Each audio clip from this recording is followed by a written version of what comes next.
Ajit bed coffee. Vaidehi, it's time to breakup. నేనేం చేశాను?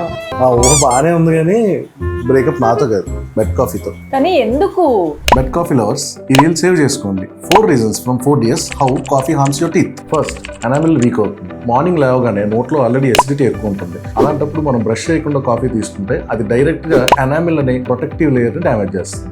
Second, bad breath. Morning లేచి brush చేయకుండా కాఫీ తీసుకోవడం వల్ల అది మన నోట్లో ఉన్న బ్యాక్టీరియాతో కలిసి నోటి దుర్వాసన వచ్చేలా చేస్తుంది. Third, teeth stain. ఫ్రీక్వెంట్ గా కాఫీ తీసుకోవడం వల్ల అందులో ఉండే మెలనాయిడ్స్ అనే పిగ్మెంట్స్ మన పంటి మీద స్టెయిన్స్ క్రియేట్ చేస్తాయి. Fourth, bacteria effect. రాత్రి మొత్తం నోట్లో బ్యాక్టీరియా బిల్డ్ అయి ఉంటుంది. బ్రష్ చేసుకోకుండా కాఫీ తీసుకోవడం వల్ల బ్యాక్టీరియాకి అడిషనల్ సపోర్ట్, పంటికి అడిషనల్ డ్యామేజ్. సో మార్నింగ్ లేవగానే ఫస్ట్ బ్రష్ చేసుకోండి, ఆ తర్వాత కాఫీ ఆర్ టీ ఎంజాయ్ చేయండి. ఏం తీసుకున్నా నోరు శుభ్రం చేసుకోవడం మాత్రం మర్చిపోకండి.